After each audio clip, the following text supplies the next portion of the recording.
Vamos orar então, irmão, para iniciar, amém?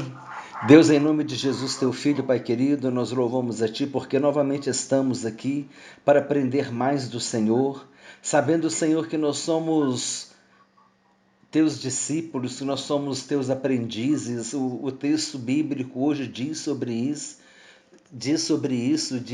sobre nós sermos ensinados por Deus. E nós pedimos que o Senhor venha realmente nos ensinar, ó Pai. Que o Senhor venha nos ensinar, que o Senhor venha nos discipular, que o Senhor venha nos capacitar, que o Senhor venha nos moldar, que a Tua palavra seja lida, Senhor, e revelada para nós pelo poder do Espírito Santo. Nós te agradecemos por tudo, em nome de Jesus. Amém. Amém, irmão? Amém. Graças a Deus. João capítulo 6, versículos 41 a 59. Já está aqui, já, Amém. beleza. O texto bíblico diz assim, versículo 41. Murmuravam, pois, dele os judeus, porque dissera, eu sou o pão que desceu do céu. E diziam, não é este Jesus, o filho de José? Acaso não lhe conhecemos o pai e a mãe? Como pois agora diz, desci do céu? Respondeu-lhes Jesus, não murmureis entre vós. Ninguém pode vir a mim se o Pai que me enviou não o trouxer, e eu o ressuscitarei no último dia. Está escrito nos profetas, e serão ensinados por Deus.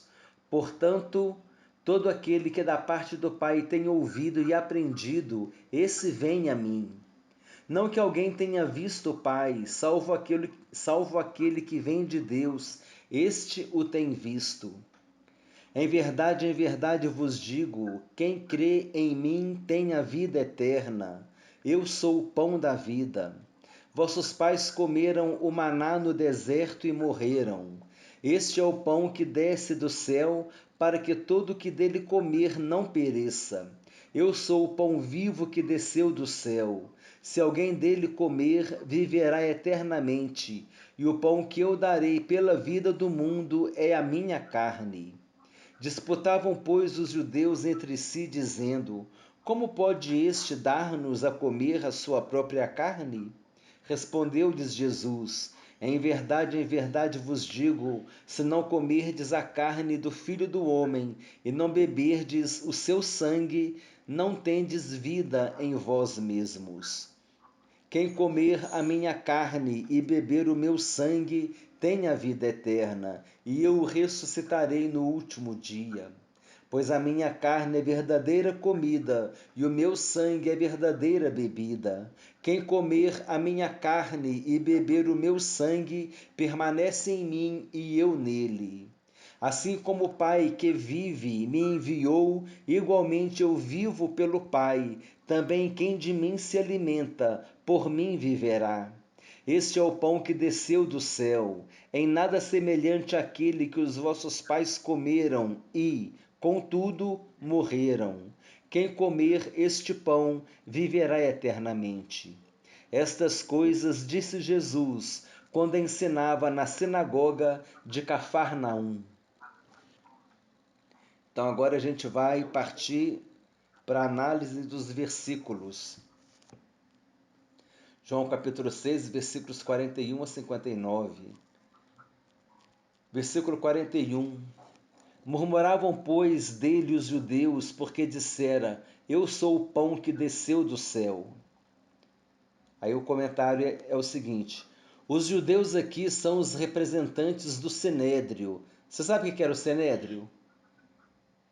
O Sinédrio é onde eles se reuniam? Isso, era composto pelos fariseus, pelos saduceus, eram os líderes religiosos, né? Eram pessoas assim, igual nós já estudamos sobre o Sinédrio, quando nós falamos de Nicodemos, né? Que ele era membro do Sinédrio, né? Era pessoa assim, tinham pessoas mais ricas, de uma posição social mais elevada. Então, os judeus aqui são os representantes do Sinédrio. Eles começaram a criticar Jesus por ele ter dito ser o pão que desceu do céu. A principal questão aqui não é necessariamente o pão. e sim que Jesus tinha dito que descera do céu. Ao dizer que desceu do céu, os judeus começaram a fazer questionamentos. Aí vamos para o versículo 42. E diziam: Não é este Jesus, o filho de José? Acaso não lhe conhecemos o pai e a mãe? Como, pois, agora diz: Desci do céu? Então a pergunta, né? Não é este Jesus, o filho de José? Para os líderes religiosos, né, o pessoal do Sinédrio, o fato de eles conhecerem os pais de Jesus era a prova de que ele não viera do céu. Para eles, não havia nada de sobrenatural na origem de Jesus. Mas é claro, né, Deus, na sua sabedoria, fez com que Jesus nascesse numa família, crescesse, né, fosse inserido numa sociedade, para ele ter raízes e saber a origem dele mesmo, de acordo com a sociedade ali, deles ali da época. Porque se não aparecer... Porque Deus podia fazer ele descer assim, ó, né? É, Aí sim, aí eles não iam duvidar, né? Não ia ter dúvida, né? Eles queriam ver isso aí, né? ué, de onde que ele veio, né? Agora não, agora ele sabe de onde que veio, a raiz, né? As raízes, né? A genealogia dele, não é esse o filho de José, não é esse o filho de Maria, o José, o carpinteiro, né? Então, quer dizer, tinha toda uma história ali. Ele não tem os irmãos, Tiago, Judas, e tem duas irmãs, então quer dizer, e havia uma história ali, ele tinha uma história na sociedade, né? Versículo 43. Respondeu-lhes Jesus: Não murmureis entre vós. Mais uma vez, Jesus demonstra que conhecia o coração dos homens, sabendo exatamente o que eles estavam discutindo a respeito de sua origem. Estavam discutindo a respeito de sua origem. Aqui, irmão, eu entendo, uma opinião minha, que ele não somente ouvia o que as pessoas falavam, o que os judeus debatiam Puxava, entre né? eles, mas também conhecia o coração deles, né? Conhecia que aqueles questionamentos ali eram questionamentos com a intenção de colocar Jesus em xeque, de colocar ele em dúvida, né? De envergonhá-lo, né? De desacreditar Jesus. Mas antes da palavra chegar à boca dos judeus, Jesus já conhecia os seus corações, né? Não é isso que diz a Bíblia? Que antes que a palavra chegue à nossa boca, o Senhor já a conhece. Não é isso que diz? Se eu não me engano, no Salmo 139, versículo 44. Ninguém pode vir a mim se o Pai que me enviou não o trouxer, e eu o ressuscitarei no último dia. Jesus volta a falar da vida eterna aqui nesse versículo. Novamente, Jesus manifesta sua autoridade sobre a morte, porque somente quem tem autoridade sobre a morte pode ressuscitar alguém. Jesus ele só pode garantir, né, como ele mesmo disse, eu sou a ressurreição e a vida, porque ele sabia que ele ia ressuscitar, porque ele disse, eu dou a minha vida espontaneamente, mas eu a tomarei para mim, eu vou reaver a minha vida, porque esse mandato eu recebi do meu Pai. Jesus tinha autoridade. Então ele ressuscitou, ele venceu a morte e ele já sabia que ele teria essa autoridade para ressuscitar as pessoas no último dia. Aí nós consideramos aqui, né, foi uma aplicação que eu fiz, esse ressuscitar no último dia, porque já que são pessoas que pertencem a Jesus, essas pessoas elas não vão ser ressuscitadas na segunda ressurreição, que é a ressurreição para o julgamento. Se elas pertencem a Jesus, elas vão ser ressuscitadas na primeira ressurreição, né? Do arrebatamento da igreja, quando os mortos em Cristo ressuscitarão primeiro e os vivos serão transformados e ambos, né, tanto os mortos em Cristo quanto os vivos em Cristo, eles serão transformados e vão encontrar com o Senhor nos ares. É o arrebatamento da igreja. É um assunto que quando Jesus voltar, ele vai voltar para arrebatar a igreja. Essa é a segunda vinda dele. Depois ele vem para poder derrotar o anticristo e o falso profeta e instaurar o seu reino milenar, né? Essa é a outra vinda dele. Tem gente que divide essa segunda vinda de Jesus em duas: o arrebatamento da igreja e depois, quando ele vier na batalha do Armagedon, para poder derrotar o anticristo. Tem gente que fala que quando ele vem arrebatar a igreja é a segunda vinda dele e quando ele voltar para derrotar o anticristo, o falso profeta, e instaurar o reino milenar na terra, é a sua terceira vinda. Eu acho que isso é questão de didática, né? Você divide a volta de Jesus indo. A segunda vinda de Jesus é dividida em duas vezes. Quando ele vem arrebatar a igreja e depois, quando ele vier, 1000 anos, e depois, de 7 anos, quando ele vier derrotar o anticristo falso profeta e ele instaurou o reino milenar. Ou pode ser a segunda vez e depois a terceira. Eu acho que isso não eu entendo que isso não é o problema, né? O problema é nós entendermos que ele virá, mas aí é aquilo que eu te falei, Jesus já não vai voltar mais naquela situação de que ele vai ser rejeitado pelas pessoas, não. Quando Jesus voltar, ele vai voltar como todo-poderoso, como rei. Jesus falou, o Filho do Homem virá com poder e grande glória, entendeu? Mas hoje Jesus está oferecendo a salvação e a misericórdia, amém? A graça e a misericórdia, o trono de graça e de misericórdia ainda está valendo para todo aquele que quiser recebê-lo como Senhor e Salvador. Continuando aqui, ninguém pode receber o pão da vida se o Pai não o trouxer. Se o Pai não o trouxer, esse verbo do grego, se eu não me engano, é reukio, traz a ideia de trazer por um movimento forte, uma atração. Essa atração é feita pelo Espírito Santo, que deseja levar a pessoa até Jesus para que ela se converta e seja salva. Deus deseja que todos sejam salvos, mas infelizmente muitos resistem ao agir do Espírito Santo. Deus disse em sua palavra: se hoje ouvirdes a minha voz, não endureçais os vossos corações. Então aqui quando diz aqui, ó, ninguém pode vir a mim se o Pai que me enviou não o trouxer. Esse trazer aqui, esse trazer de Deus aqui, é um trazer assim, é um movimento. A pessoa ela é trazida mesmo, ela é puxada, entendeu? Ela é levada por Deus. Mas mediante o quê? Mediante o agir do Espírito Santo. Essa pessoa também quiser resistir, como nós lemos aqui, Deus disse: se hoje ouvirdes a minha voz, não endureçais os vossos corações. Pedro perguntou lá em Atos dos Apóstolos: por que vós resistis ao Espírito Santo? Por que resistir o Espírito Santo? Não é? Por que resistir? Por que resistir àquele que vai te levar até o Salvador? O grande problema, a pessoa resistir o Espírito Santo hoje, ela está resistindo àquele que vai levá-la ao Salvador. E se a pessoa não for até Jesus, ela não vai ser salva, né? Aí entra um pouco do quê? Daquela decisão que a pessoa tem de escolher, né? Mas ela vai escolher, mas cada um precisa saber que existe uma consequência na sua escolha.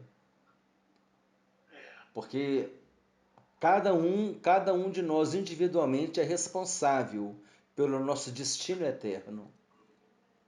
Cada um de nós é responsável pelo nosso destino eterno. Então, eu digo assim também, Luiz, a oportunidade está aí todos os dias para a gente converter a nossa vida e começar a procurar mais ler a Bíblia. Então, Deus está dando oportunidade para nós, para a gente recuperar. Às vezes até um tempo que perdeu para trás, mas a gente tem que procurar Ele agora, porque quando Ele chegar nessa próxima vinda dEle, nós vamos estar preparados, já está bem com Ele. Nós estamos, ele falou, obedientes a Ele, né? verdade. Tendo uma vida com Ele, né? Tendo uma vida com Deus. Sim. Jesus anulou as objeções dos judeus, ressaltando que foi o Pai quem tomou a iniciativa de redimir os homens. Deus tomou a iniciativa de redimir os homens, e que tudo que eles veem ou deveria ver é a completa revelação daquele que Deus enviou. Deus enviou o seu Filho ao mundo, né? Porque Deus amou o mundo de tal maneira que enviou o seu único Filho para todo aquele que nele crer não pereça, mas tenha vida eterna. Deus enviou o seu Filho, partiu de Deus a decisão de nos dar a oportunidade da salvação. Agora, a salvação ela é ao estilo de Deus, não é ao nosso estilo. É ao estilo de Deus para que a glória seja dele. E qual foi o estilo de Deus? O estilo de Deus foi o seguinte: eu vou enviar o meu filho, ele vai morrer na cruz do Calvário para salvar o homem, ele será um sacrifício perfeito, porém, pelo sacrifício dele, as pessoas terão perdão dos seus pecados, e quem o receber vai ter a vida eterna. Agora, quem rejeitar o filho, está rejeitando o perdão de Deus, o perdão do pecado, e sobre ele permanece o quê? Permanece a ira de Deus. Isso é importante também a gente falar. Aquele que rejeita Jesus, ele está sob a ira de Deus. Quem aceita Jesus está sob a misericórdia de Deus. E nós lembramos do estudo da aula passada, da semana passada, né? Terça-feira passada, que a gente viu que a misericórdia de Deus é o quê? É quando nós não recebemos aquilo que nós merecemos. O que nós merecemos? Punição, condenação. E Paulo disse, estávamos mortos em nossos pecados e delitos. Mas pela misericórdia de Deus, a gente não é punido, a gente não é condenado. Então, por quê? A misericórdia de Deus, mas por quê? Porque eu aceitei Jesus como meu Salvador. Então, a misericórdia de Deus está sobre mim. A misericórdia de Deus está em Jesus. Quem rejeita Jesus, rejeita a misericórdia de Deus. O perdão de Deus está em Jesus. Quem rejeita Jesus, rejeita o perdão de Deus. A salvação de Deus está em Jesus. Quem rejeita Jesus, rejeita a salvação de Deus. E Jesus disse, aquele que me recebe, recebe aquele que me enviou. Então, se você rejeita Jesus, você rejeita aquele que enviou Jesus. Quando a pessoa rejeita Jesus, ela rejeita o próprio Deus. Isso é muito sério. Versículo 40, quer falar alguma coisa? Não, está tranquilo. Amém. Versículo 45, está escrito nos profetas, é Jesus falando, e serão todos ensinados por Deus. Portanto, todo aquele que da parte do Pai tem ouvido e aprendido, esse vem a mim. Olha só. Deus atrai as pessoas, comentário, Deus atrai as pessoas ensinando-as. Então, todo aquele que ouvir o Pai e aprender dele, virá a Cristo. Deus atrai os não instruídos, os pequeninos, para que eles se aproximem e aprendam sobre o reino de Deus, pelos ensinamentos de Jesus e do Evangelho.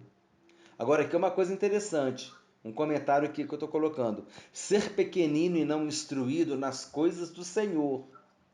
A gente ser pequenino e não instruído nas coisas do Senhor. Pode ser até uma pessoa que tem muito estudo. Ela tem muito estudo, doutorado, pós-doutorado, mas ela é um doutor na área dela, né? É um expert na área dela, no conhecimento da profissão dela, mas do conhecimento de Deus, ele é um não instruído, ele é um pequenino. A maior prova que nós temos é Nicodemos. Nicodemos era mestre em Israel. Mas o que Nicodemos era? Era um pequenino, ele era um não instruído em relação às coisas do Senhor. Então a pessoa às vezes ela pode ter muito estudo, como pode também não ter. Esse não instruído e os pequeninos são as pessoas que não têm o conhecimento das coisas de Deus, como era Nicodemos. Mas o que aconteceu? Ele foi humilde para poder aceitar o ensino de Jesus. Jesus disse: aprendei de mim, porque eu sou manso e humilde de coração. A gente tem que aprender de Jesus. Jesus é o nosso mestre. E como a gente vai aprender dele? Por meio do que a Bíblia nos ensina. Então a pessoa, às vezes, independente do grau de estudo que ela tem, da profissão que ela tem, do nível social que ela é, não é isso que Jesus está vendo. Jesus está vendo se ele é um não instruído e um pequenino, mas se ele vai ser um humilde para aceitar o ensino. E quando essa pessoa aceita o ensino de Deus, o que acontece? Essa pessoa ela vai a Jesus. Olha só o que ele disse aqui, ó. Está escrito nos profetas, e serão todos ensinados por Deus. Portanto, todo aquele que da parte do Pai tem ouvido e aprendido, esse vem a mim. Agora, aquele que endurece o coração, que fecha os ouvidos, o que acontece? Ele é um não instruído também, ele é um pequenino também, mas ele é uma pessoa que não recebe o ensino. É uma pessoa que não recebe o ensino. Ele não tem a humildade que Nicodemos teve, né? Agora, aqui Jesus falou que está escrito nos profetas. Então eu busquei duas referências aqui dos profetas, porque Jesus falou assim, ó, está escrito nos profetas e serão todos ensinados por Deus. E aqui eu busquei duas referências bíblicas que falam a respeito disso. Uma está em Isaías capítulo 54, versículo 13, que está escrito assim: todos os teus filhos serão ensinados do Senhor, e será grande a paz de teus filhos. Agora a referência de Jeremias 31, 34. Não ensinará jamais cada um ao seu próximo, nem cada um ao seu irmão, dizendo: conhece o Senhor, porque todos me conhecerão, desde o menor até ao maior deles, diz o Senhor. Perdoarei as suas iniquidades e dos seus pecados jamais me lembrarei. Olha só, quando você conhece o Senhor, você recebe o perdão dos seus pecados, das suas iniquidades, né? Por quê? Porque você se aproximou por meio do conhecimento. E aqui é conhecimento hoje, né? Hoje, trazendo para os dias de hoje, é conhecimento bíblico mesmo. Jesus disse: examinai as Escrituras, porque julgais ter nelas a vida eterna, e são elas mesmas que testificam de mim. João 5,39, temos que examinar as Escrituras para conhecer de Jesus. Para os saduceus, Mateus capítulo 22, versículo 29, Jesus disse assim: errais não conhecendo as Escrituras, nem o poder de Deus.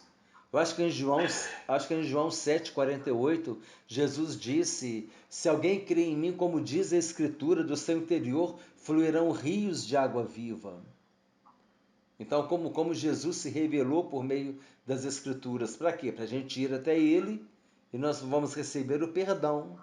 Nós vamos aprender dele. Aprendei de mim, porque eu sou manso e humilde de coração, e achareis descanso para as vossas almas, porque o meu jugo é suave e o meu fardo é leve. Mateus 11, né, de 28 a 30, Jesus fala sobre isso. Vinde a mim, todos vós que estáis cansados e sobrecarregados, e eu vos aliviarei. Então, o que nós temos aqui? Nós temos aqui que Jesus está falando assim, olha, está escrito nos profetas, e todos serão ensinados por Deus, mas vocês não estão crendo. Olha o que diz o comentarista. Se eles tivessem seguido o ensino dos profetas, teriam sido em todos ensinados por Deus e viriam até o Filho. Hoje nós também temos a palavra de Deus, temos o Novo Testamento, que é a nova aliança em Jesus. Quem lê a palavra de Deus e vai até Jesus, ele jamais o rejeitará, porque Jesus veio fazer a vontade de Deus, e a vontade de Deus é que todos os homens sejam salvos e cheguem ao pleno conhecimento da verdade. Jesus veio salvar os homens, e essa é a vontade de Deus, a salvação da humanidade. Mas quem não crê na palavra e não vai a Jesus, não será ensinado por Deus e não terá o encontro com a salvação. A pessoa não crê a palavra, não vai ser ensinado por Deus e ela não vai ter um encontro com a salvação. Porque onde que está o plano da salvação de Deus? Está na Bíblia. É somente na Bíblia que nós encontramos o plano da salvação de Deus, que Ele enviou seu Filho ao mundo para que todo aquele que nele crê não pereça, mas tenha vida eterna. Se a pessoa não tem contato com a Bíblia, ela não tem contato com o plano da salvação.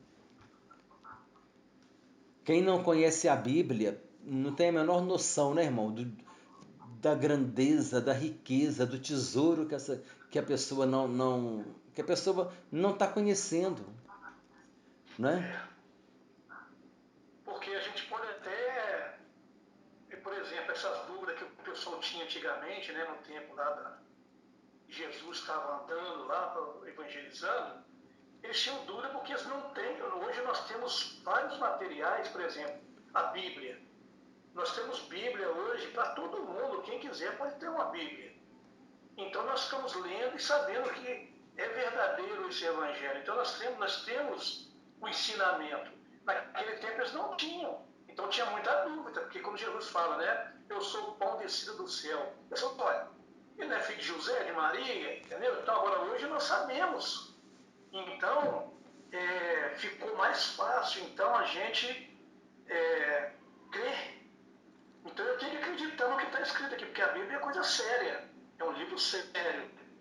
Então eu tenho condições hoje de estar sendo instruído pela Bíblia. Então eu não vou porque eu não quero. Então a oportunidade está aqui. É só eu pegar, que nem você falou aí, a riqueza que nós temos aí, como a gente tem que estar lendo a Bíblia. Então a pessoa, ela pode falar assim, não, mas ninguém me ensinou. Mas a Bíblia está aí. Você tem que querer, você tem que procurar a Bíblia, procurar ler. Se você não entender, você procura pessoas que vão te explicar. Você falou isso aí, lembra? É verdade. Então Tem que está tudo buscar, nas nossas mãos ali. Então quando Jesus voltar, ele fala assim, olha, aí você volta naquele evangelho lá do rico e do pobre, de Lázaro, pobre.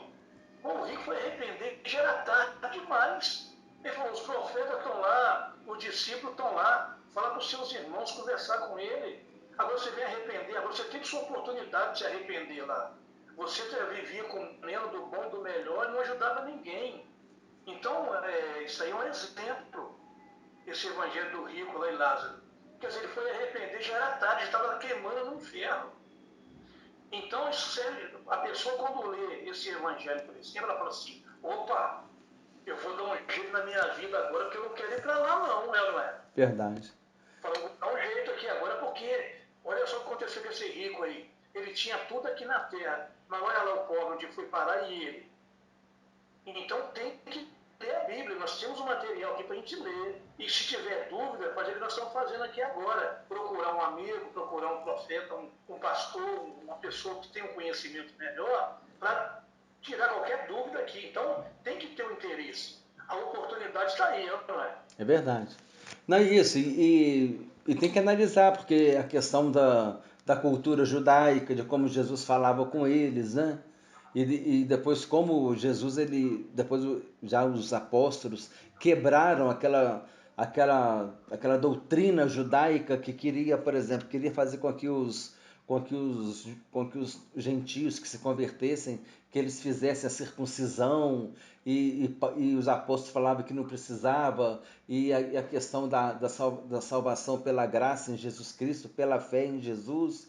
Então, quer dizer, todo esse ensino, eles mesmos ali, a gente vê, por isso que os apóstolos, eles escreveram as epístolas, que eles estavam doutrinando a igreja. Paulo, Pedro, Tiago, Judas, João, escreveram aquelas epístolas, trazendo as doutrinas para a gente, os ensinos para a gente. Então hoje realmente ficou mais fácil. E foi a partir das epístolas, né, paulinas, joaninas, de Pedro, de Judas, de Tiago, é que se criou também as doutrinas bíblicas, né, que a gente tem o conhecimento. Então hoje Mais fácil, ficou né? mais fácil, é. E Jesus veio trazer, interessante que quando Jesus ele ele apareceu para os seus discípulos, né? Depois que havia ressuscitado, tem um versículo que diz ali que Jesus abriu-lhes o entendimento para eles compreenderem as Escrituras. E soprou sobre ele e disse assim: recebei o Espírito Santo. E hoje é isso, é pelo Espírito Santo que a gente tem esse entendimento. Graças a Deus, né? O Consolador que Jesus enviou para ficar para sempre conosco. Versículo 46. Não que alguém tenha visto o Pai, salvo aquele que vem de Deus, este o tem visto. Certa vez Jesus disse: quem é de Deus, ouve a palavra de Deus. Isso está escrito em João capítulo 8, versículo 47. A gente ainda vai chegar lá, se Deus quiser. Estamos no capítulo 6. Então, se a pessoa ouve a palavra de Deus, ela é ensinada por Deus. Deus nos ensina que devemos ir a Jesus para ter a salvação. Por isso devemos ler a Bíblia para sermos ensinados por Deus e conhecermos o plano da salvação de Deus que está em Jesus Cristo. Esse plano da salvação está revelado na Bíblia, e na Bíblia somente. E aqui mais um comentário que eu quero colocar, que Deus mesmo ele se revelou na palavra para que a gente possa conhecê-lo.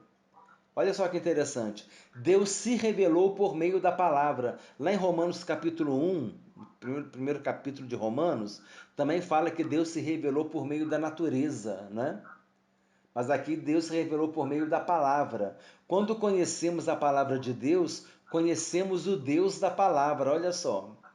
Quando conhecemos a palavra de Deus, conhecemos o Deus da palavra. Teve um jogo de palavra aí, né? A palavra de Deus e o Deus da palavra. Quando conhecemos a palavra de Deus, conhecemos o Deus da palavra. Nós temos visto a Deus quando nós o vemos em Sua palavra. Nós vemos a Sua santidade, o Seu modo de agir, o Seu amor, a Sua misericórdia, a Sua longanimidade, a Sua justiça, que Deus jamais inocenta o culpado. Olha só como nós conhecemos a Deus por meio da Bíblia. Na Bíblia nós encontramos os atributos de Deus. Atributo de Deus é aquilo que é próprio, é aquilo que é próprio. Atributo é aquilo que é próprio da pessoa, que é peculiar, é uma característica, uma qualidade de uma pessoa. É um atributo que aquela pessoa tem. E aqui nós dividimos os atributos de Deus em atributos comunicáveis e atributos não comunicáveis. Você conhece essa divisão? Não. Atributos comunicáveis e atributos não comunicáveis. O que são os atributos comunicáveis? São os atributos que Deus ele compartilha com os homens dentro de determinado limite, porque a gente nunca vai ser igual a Deus, mas Deus ele compartilha com os homens esses atributos comunicáveis. Amor, nós podemos amar, assim como Deus amou. Bondade, podemos praticar o bem, fazer bom, assim como Deus é bom.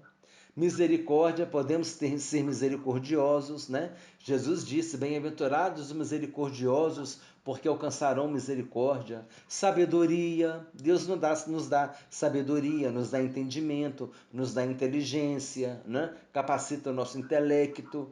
Justiça, santidade, podemos ser santo. Ele disse: sede santo como eu sou santo. Santo significa o quê? A palavra santo, sabe o que significa a palavra santo? A palavra santo significa separado.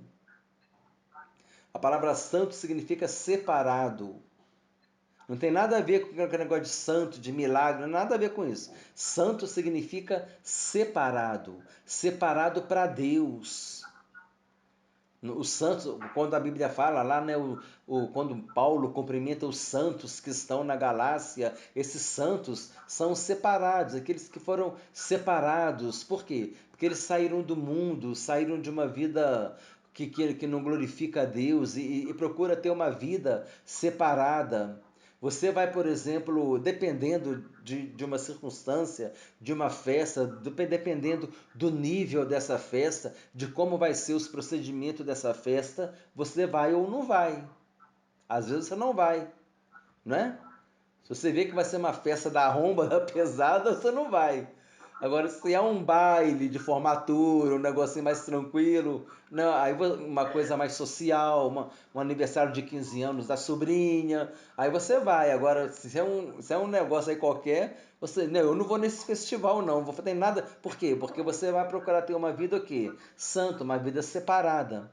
Então, santidade também é um atributo que Deus compartilha conosco. Veracidade é ser verdadeiro, né?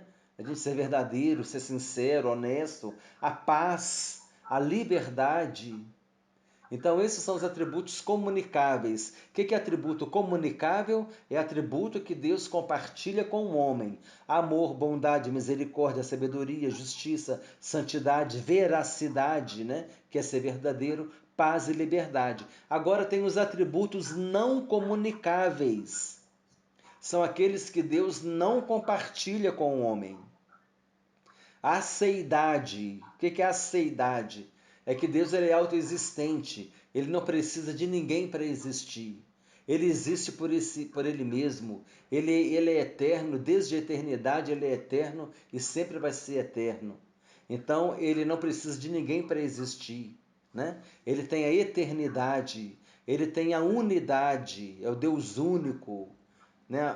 Para nós que cremos na Trindade Divina, Pai, Filho e Espírito Santo, um Deus trino em personalidade e uno em divindade. Mas Deus é um só Deus que nós temos. Imutabilidade, ou seja, não há mudança. O João disse, né, que em Deus não há mudança, não há variação, né, não há mudança. Enfim, e acho que o Tiago falou sobre isso também, que não há mudança em Deus. Deus ele é imutável. Infinitude, Deus é infinito. Onipresença, onipotência, onisciência, né? Onipresença, Deus está em todo lugar. Só Deus está em todo lugar. Onipotência, pode todas as coisas, só Deus pode todas as coisas. Onisciência, sabe tudo, só Deus sabe tudo. Soberania, né? O Todo-Poderoso. Então, quer dizer, esses são os atributos não comunicáveis de Deus, ou seja, ele não compartilhou esses atributos conosco. Só Deus que é onipresente. Só Deus que é onipotente, só Ele que é onisciente. Só Ele que tem toda a soberania. Entendeu então o que é atributos comunicáveis e não comunicáveis? Está no PDF. Se abrir depois você consegue ler. Você consegue abrir o PDF no seu celular? Aí você consegue, brincando ali, você vai descendo ali, vai lendo. Isso, quando você puder também, né? Tiver um tempo ali para isso. Se tiver eu acho que é interessante a gente decorar um pouco o que são esses atributos comunicáveis e não comunicáveis. Aquilo que Deus compartilhou com a gente e aquilo que Deus não compartilhou, né? Observação: Deus revela na Bíblia todos esses atributos comunicáveis e incomunicáveis, permitindo que a gente assim o conheça por meio da palavra. Olha só uma coisa que nós podemos buscar aqui, ó. Está escrito em Naum, capítulo 1, versículo 3. O Senhor é tardio em irar-se. O Senhor é tardio em irar-se, mas grande em poder, e jamais inocenta o culpado. Olha só, a justiça de Deus. O Senhor é tardio em irar-se. O que a gente vê aqui? A misericórdia de Deus. Mas grande em poder. O que nós vemos aqui? Que Ele é o Todo-Poderoso, né? E jamais inocenta o culpado. O que nós vemos aqui? A justiça de Deus. Olha só que interessante. Não é verdade? Como é que a gente vê? O Senhor tardia em irar-se, mas grande em poder, e jamais inocenta o culpado. Tardia em irar-se, misericórdia, grande em poder, Ele é o Todo-Poderoso, e jamais inocenta o culpado, justiça. E assim a gente vai conhecendo a Deus por meio da palavra. Ele se revelou por meio da palavra. Versículo 47. Em verdade vos digo, quem crê em mim tem a vida eterna. Interessante essa frase aqui, ó. Em verdade. É interessante, ó. Em verdade. Nos outros evangelhos aparece só em verdade. No Evangelho de João aparece repetido, em verdade. O que significa essa expressão? Na Bíblia, a expressão em verdade ou em verdade é usada como introdução a uma declaração solene, indicando seriedade e importância. No ensino de Jesus, a expressão em verdade vos digo serve como um alerta profundo, indicando que o que vai ser dito a seguir deve ser recebido, refletido, assimilado e obedecido. Quando Jesus fala, em verdade vos digo, é como se ele estivesse chamando a atenção assim, presta atenção no que eu estou falando aqui. Isso aqui é importante, entendeu? Em verdade, ele foi enfático, né? Nos outros evangelhos ele fala em verdade. Aqui João diz que ele falou em verdade. Quer dizer, presta atenção aqui porque eu estou enfatizando, eu estou colocando seriedade no que eu vou dizer aqui a seguir. Então, é esse que é o significado. O em verdade indica que o que vai ser dito a seguir deve ser recebido, refletido, assimilado e obedecido. A expressão em verdade é traduzido do original grego amém. No original grego, amém. É isso que está escrito ali no original grego. Chamado aqui de amém duplo. De forma geral, no hebraico, essa expressão transmite o sentido de verdade e fidelidade. A expressão em verdade aparece 25 vezes no Evangelho de João. Então, essa expressão em verdade vos digo, né, em verdade, aparece 25 vezes no Evangelho de João. E ele é traduzido como amém. É traduzido como amém. Sim.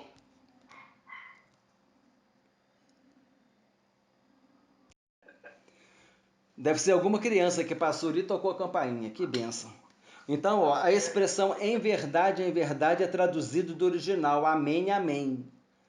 Chamado aqui de amém duplo. De forma geral, no hebraico, essa expressão transmite o sentido de verdade e fidelidade.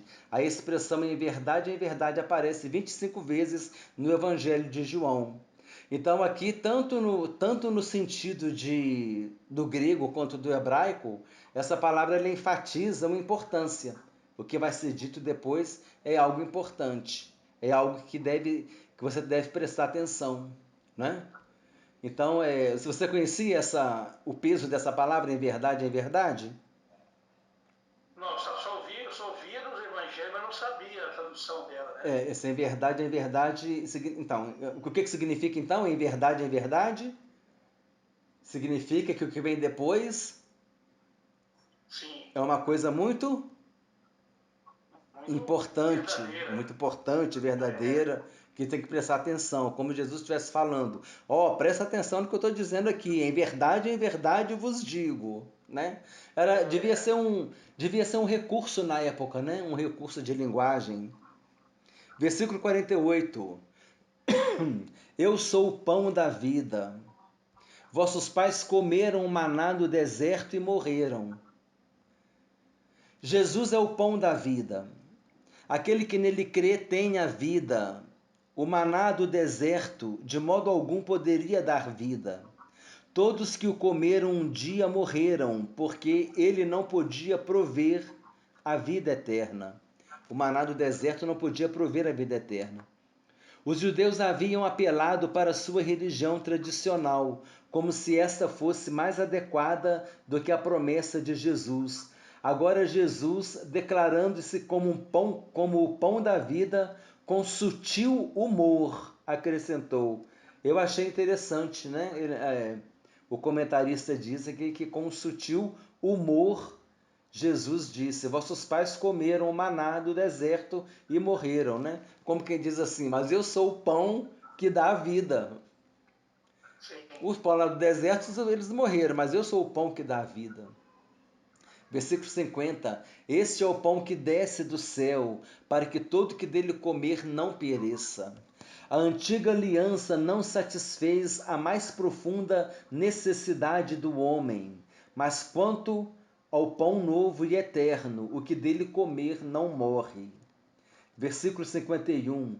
Eu sou o pão vivo que desceu do céu. Se alguém dele comer, viverá eternamente. E o pão que eu darei pela vida do mundo é a minha carne. A expressão para que o que dele comer não morra é um sinônimo para a fé. O novo pão está aqui, disponível para todos os homens por meio da cruz. O pão que eu der é a minha carne, que darei pela vida do mundo. É claro que tudo isso aqui Jesus estava falando numa linguagem figurada, não é? Jesus não estava falando para comer a carne dele e beber o sangue dele. Isso tudo era uma linguagem figurada. Quando você senta, nós falamos sobre isso, assentar à mesa é sinônimo de quê? De comunhão. Quando Jesus estava com os discípulos na ceia, estava em comunhão com eles. Então, comer a carne e beber o sangue de Jesus significa ter uma vida de comunhão com Jesus. Uma vida de intimidade, uma vida de proximidade. A não ser que você esteja num restaurante desconhecido, né? Você não vai sentar à mesa com um estranho. Geralmente você senta à mesa com quem? Com a família, né? Com a família, com as pessoas conhecidas, com seus convidados, pessoa que tem intimidade, pessoa que tem proximidade, que te conhece. Não é verdade? A não ser que haja um convidado ali que você não, que você não conheça, mas você está entendendo o que eu estou dizendo. Que aquela comunhão ali na mesa é o quê? É com quem tem proximidade, com quem você conhece. Então, esse comer a carne e beber o sangue de Jesus é exatamente isso. Mas não está se referindo à ceia do Senhor. A ceia do Senhor é outra coisa, que nós vamos falar aqui ainda. Nós vamos comentar aqui. Versículo 52. Disputavam, pois, os judeus entre si, dizendo: como pode este dar-nos a comer a sua própria carne? Como nos pode dar este a sua carne a comer? Aqueles homens estavam interpretando uma figura de linguagem ao pé da letra. A promessa de Jesus de que ele daria sua carne pela vida do mundo causou uma discussão, um violento debate entre os judeus, e eles perguntaram: como nos pode esse dar de comer a sua carne? Naturalmente, Jesus falava figuradamente da sua conciliação, mas eles vacilaram, e os homens ainda vacilam com respeito à ideia da cruz e da sua elevada provisão. Do mesmo jeito que as pessoas não entenderam lá Jesus, ainda hoje também não entendem. Isso é triste. Eles não perguntaram como podemos comer, e sim, Deus consegue fazer isso? Os homens ainda fazem a mesma pergunta, de uma forma ligeiramente diferente. Deus é capaz de santificar completamente um homem? Então fica assim, com aqueles questionamentos. E você vê, e a gente vê quando você leva a palavra, você faz um evangelismo pessoal, as pessoas ficam com tanto questionamento, buscando questionamento de tudo quanto é jeito, para justificar a não decisão delas. Desde a questão de escândalos na igreja, escândalos na mídia, tantas coisas que as pessoas buscam para justificar, e faz pergunta isso, e faz pergunta assim, e é desse jeito, e é daquele, por que isso, por que aquilo, e no final das contas, o que elas querem? Elas querem justificar que elas não querem tomar uma decisão ao lado de Jesus. Mas só que não tem justificativa. Não tem como. Ou você crê ou você não crê, ou você recebe ou você não recebe. Ou você entra pela porta estreita ou você entra pela porta larga. Eu gosto. Quente ou é frio, né? Hein? É quente ou é frio? É quente ou é frio, né? É aquela questão, é aquela expressão que eu gosto muito de usar, né? Até às vezes eu também me reflito, né? Na minha vida em relação a ela. e todos nós devemos fazer isso, é aquela expressão que diz assim, que a gente está no vale da decisão. Precisamos tomar decisão.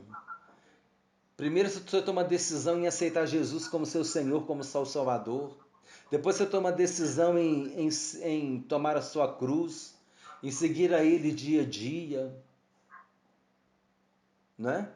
Tomar decisão ao lado de Jesus. Tomar decisões que Deus espera que nós tomemos.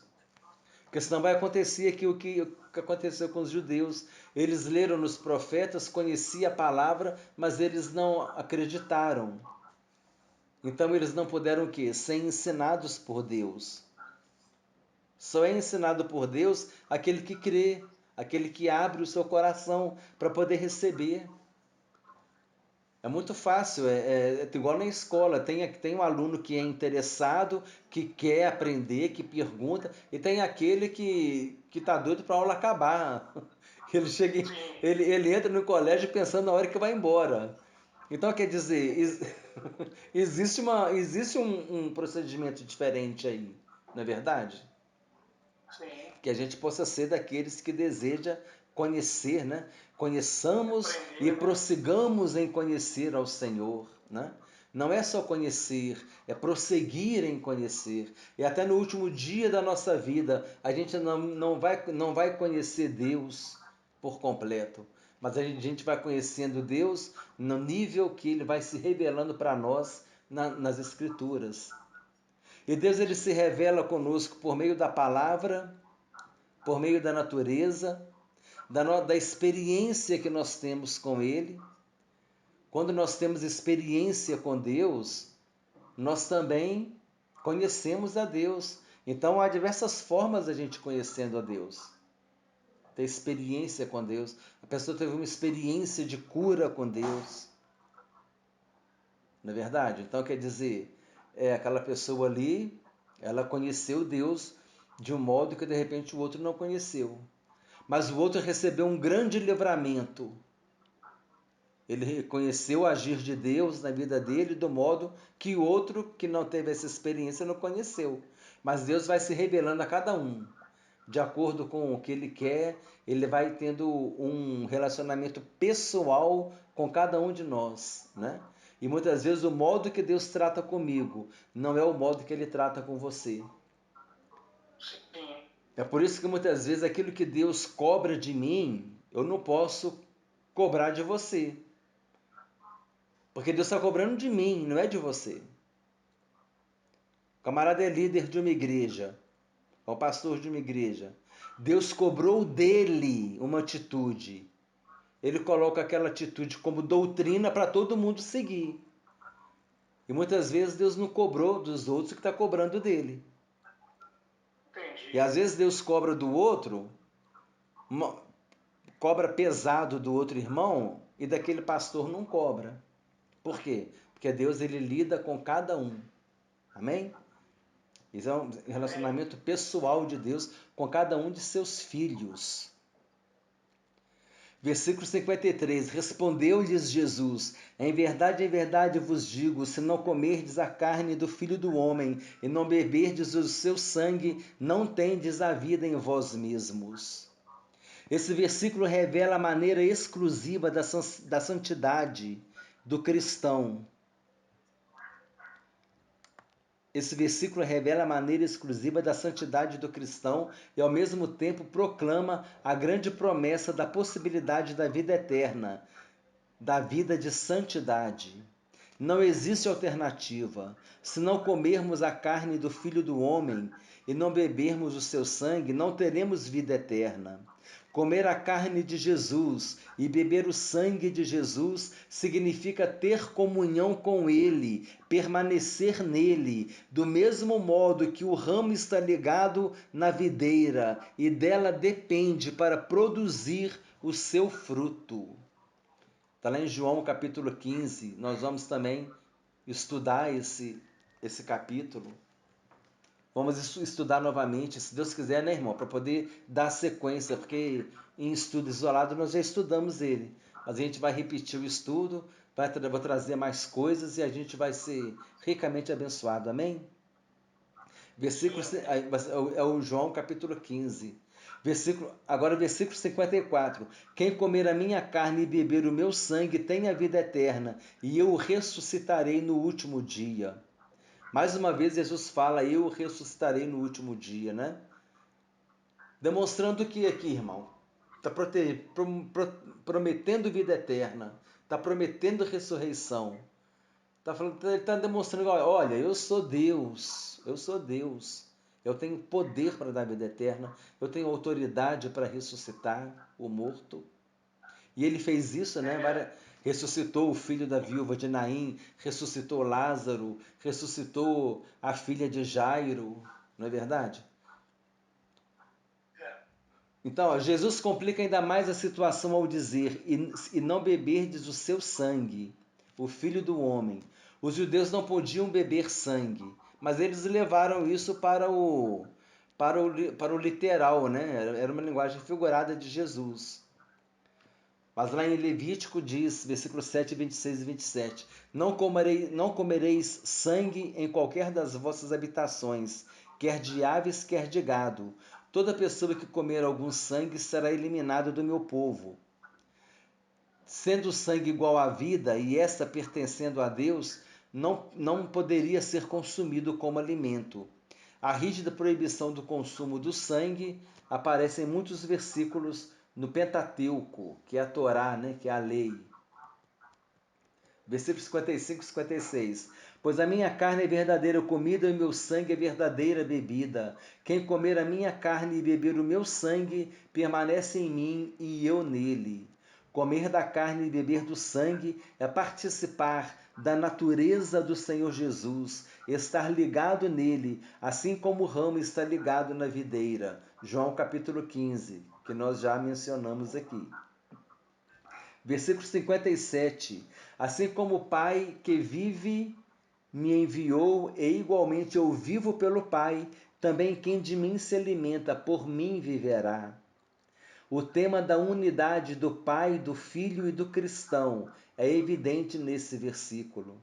E também é interessante, né, lá em João capítulo 15, né, fala também, o Pai é o agricultor, ele cuida da videira, nós somos os ramos. Quer dizer, existe uma presença ali, né, do Pai, do Filho e nós como ramos. Aqui também está falando, o tema da unidade do Pai, do Filho e do cristão é evidente nesse versículo. Vou ler de novo. Assim como o Pai que vive me enviou, e igualmente eu vivo pelo Pai, também quem de mim se alimenta, por mim viverá.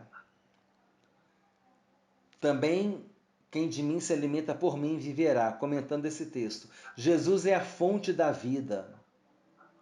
Novamente podemos lembrar do ramo da videira. Se o ramo não estiver na videira, não vai ter vida e não vai produzir fruto. Jesus disse, sem mim nada podeis fazer.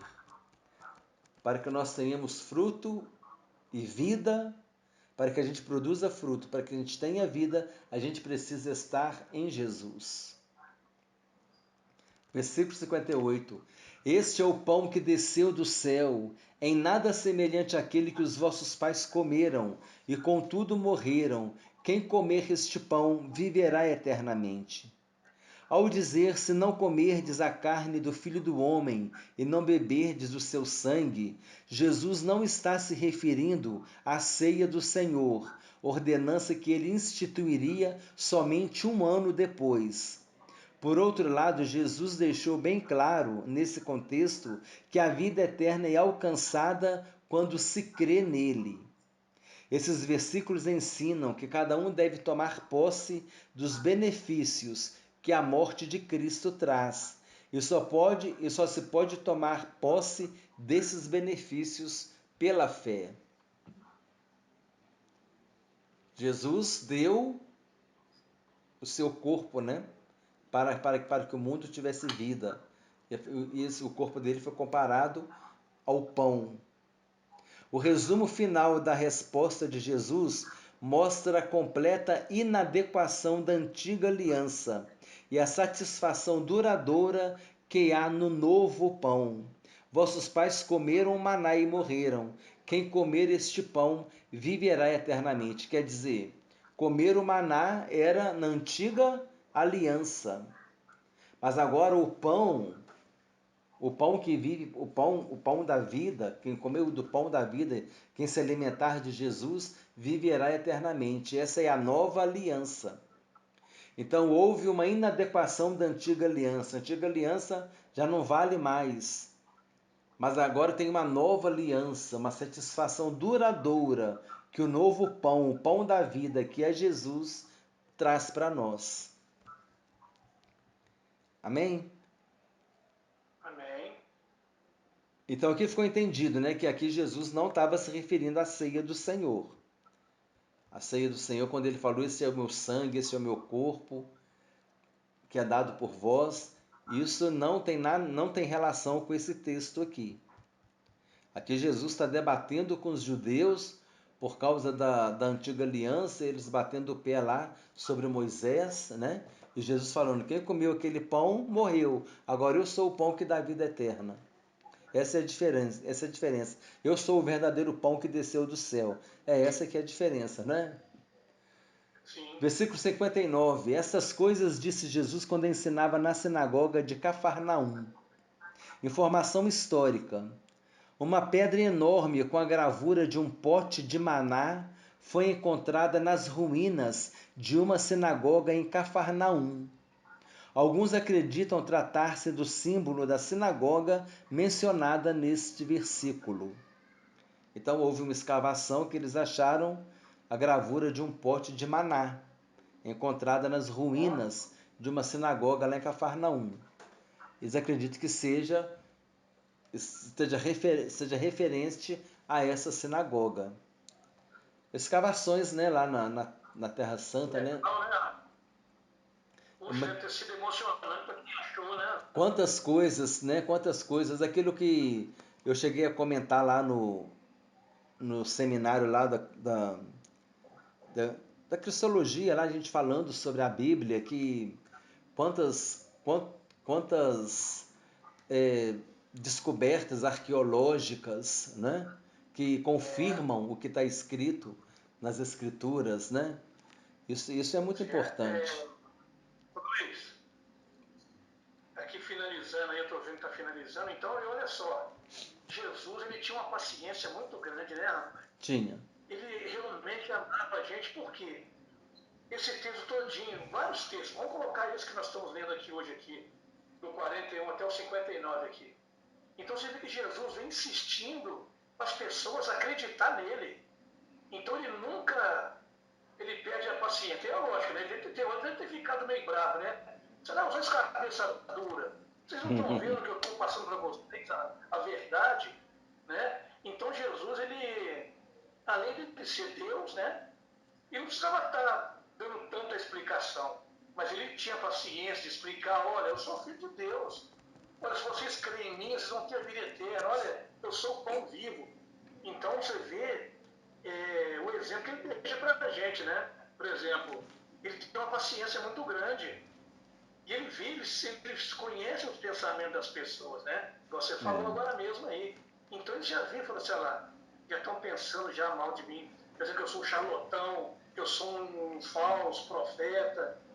Então, quer dizer, ele foi um homem assim, um homem e um Deus muito generoso mesmo, e né? Porque ele não desiste, ele está sempre explicando, olha, eu sou enviado, eu sou filho de Deus, vocês têm que crer em mim, né? É verdade, é.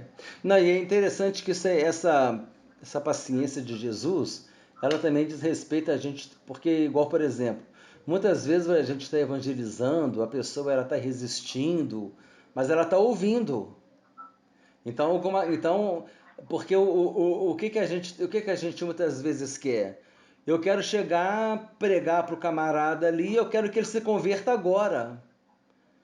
Entendeu? E muitas vezes a gente precisa ter esse processo, a gente vai conversando, devagarzinho vai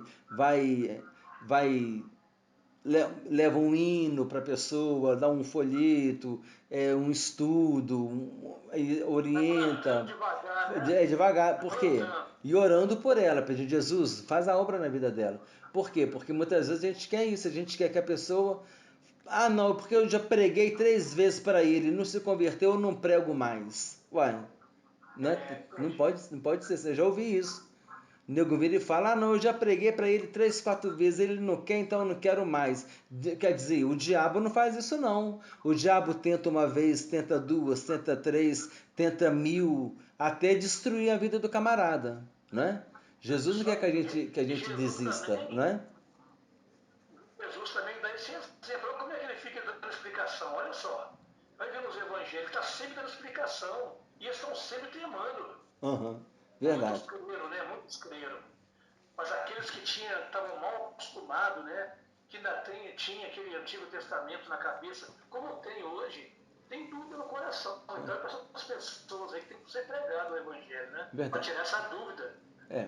Aí é aquela questão, aí a gente tem que analisar, é aquela pessoa que você vai trabalhar, mas é aquela pessoa que resiste, aquela pessoa que é escarnecedora, que é zombadora. Então, quer dizer, muitas vezes você. Aí tem aquela pessoa que tem receptividade, mas ela tá ali com dificuldade e tudo, aí essa você vai investir, né? Porque também é aquela pessoa que resiste, que coração endurecido. Você ora por ela, você fala, e que em algum momento Deus faz uma obra na vida dela também, né? Mas aí que a gente muitas vezes tem essa dificuldade porque a gente quer que a pessoa se converta na hora. E muitas vezes não é assim. Uma vez eu vi um rapaz que quando eu vi que ele se converteu, eu falei, meu Deus do céu, mas o rapaz ele era assim, é perdido mesmo, entendeu? Aí você foi lá, Jesus, como é que Deus fez uma obra na vida dele? Uma pessoa assim que você acha que. Então quer dizer, você acha que não vai se converter? Quem somos nós, né, irmão? Para achar que um não vai se converter, que o outro não vai se converter. A gente tem que estar sempre semeando e tudo. Agora, se uma pessoa vira e fala, eu não quero, não, aí você me deixa quieto, aí você também só ora por ela e pede a Deus, Senhor, não foi por meu intermédio, mas levanta outro em outro momento que alcance ele, né? E assim a gente vai pedindo misericórdia. Vou ler a reflexão final aqui, tá, irmão? Para a gente concluir. Pode ler?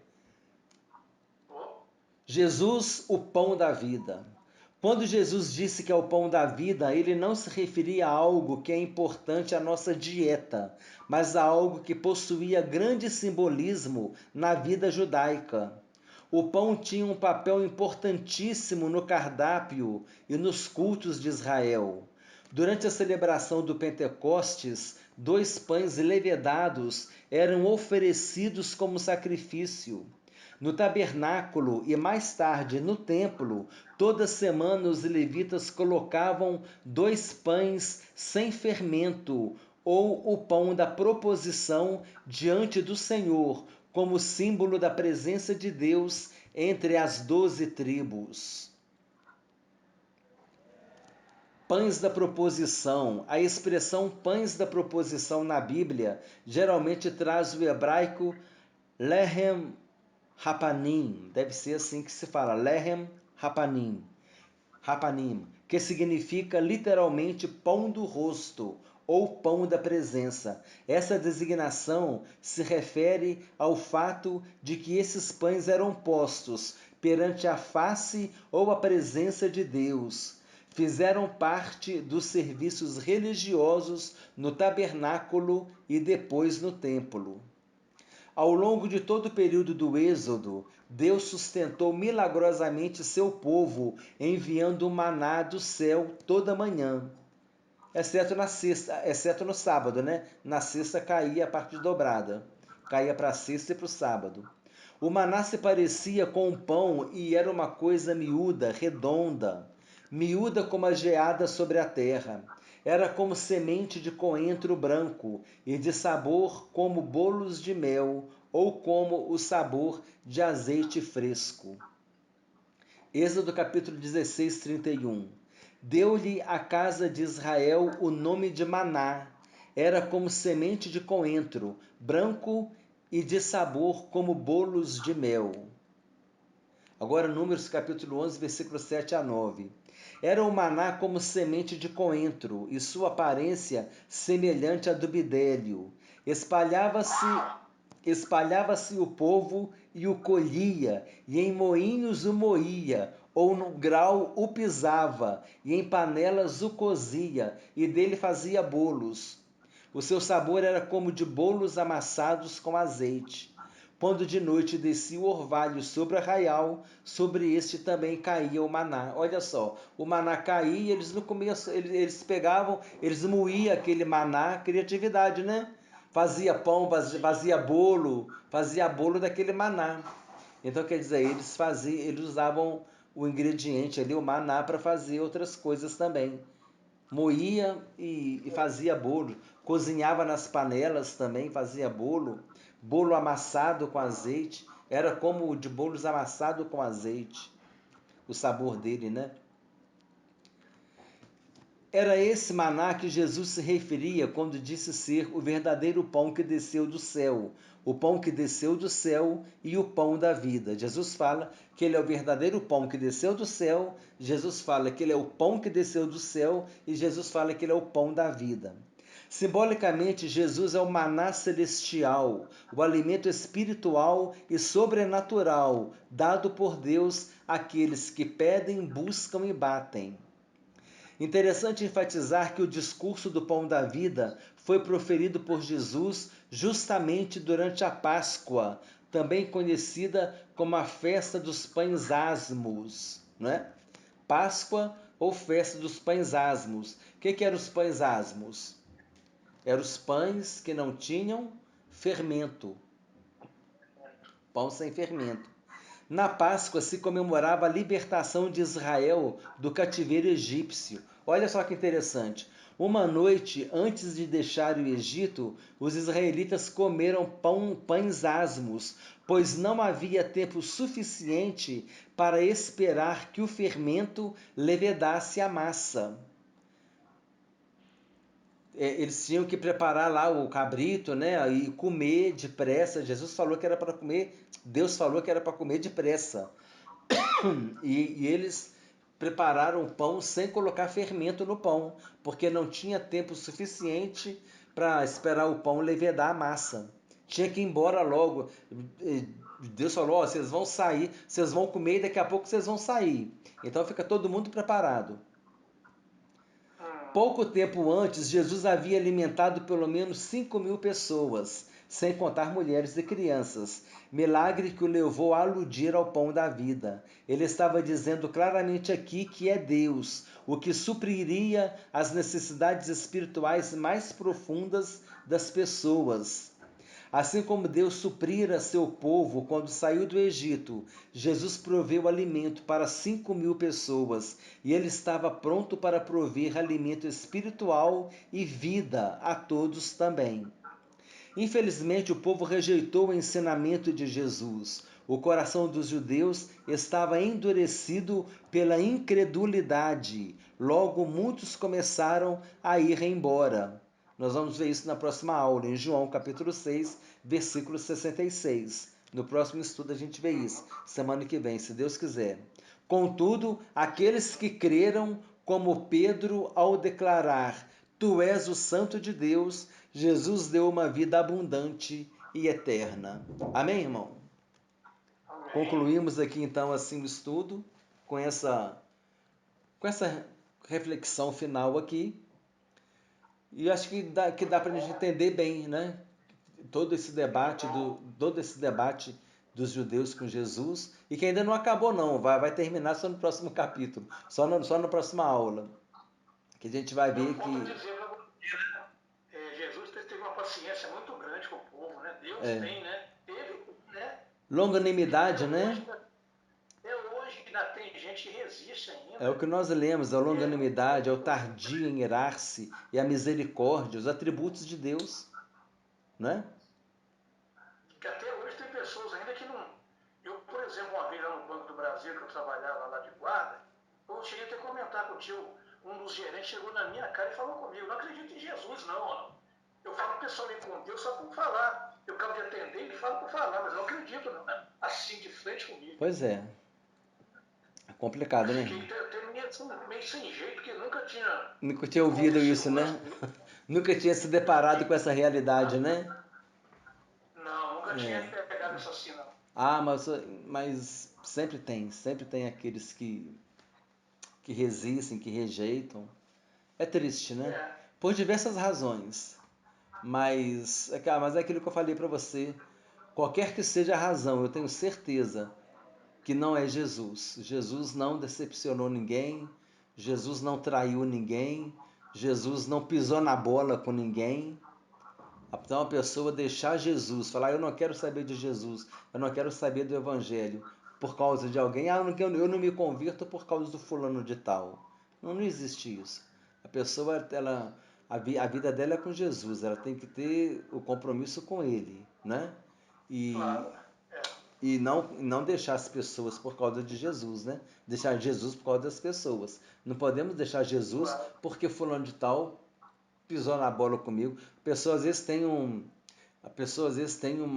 uma decepção grande com algum cristão, né?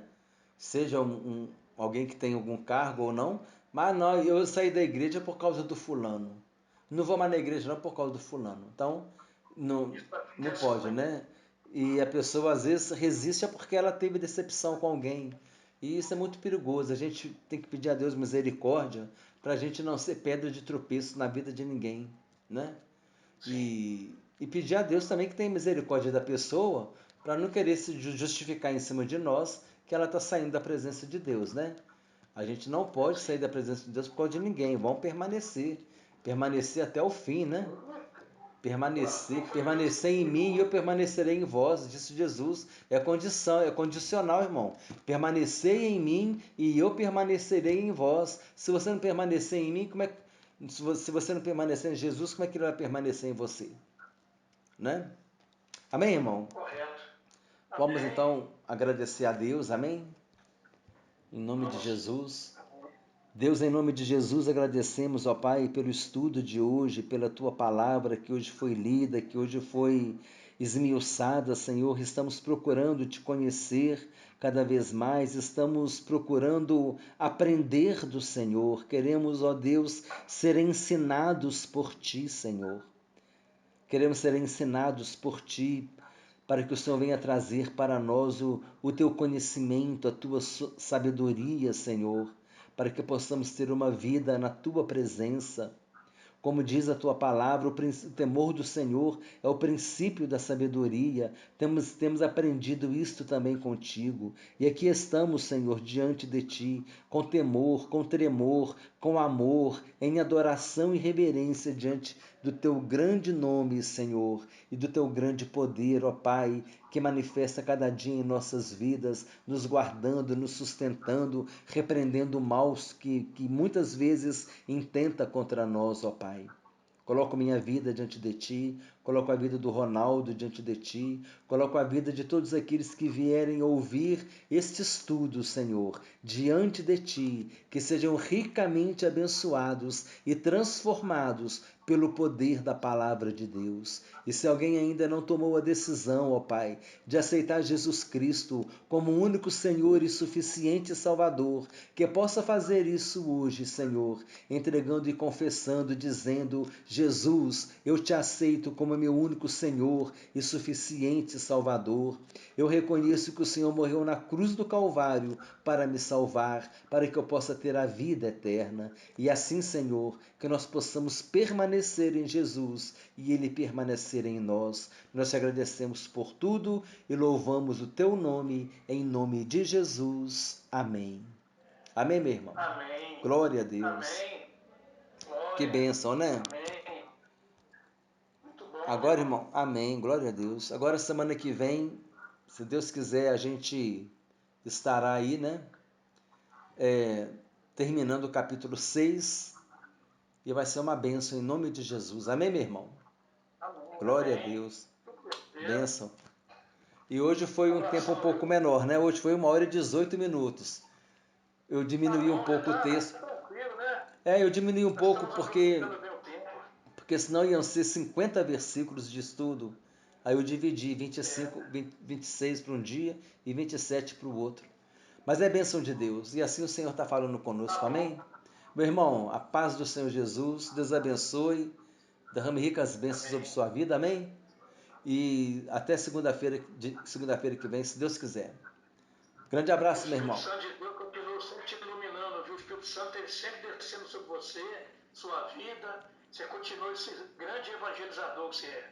Um Então, a gente está aqui para servir, irmão. Só aqui para servir. Amém? Deus abençoe. Grande abraço. Eu também. Abraço.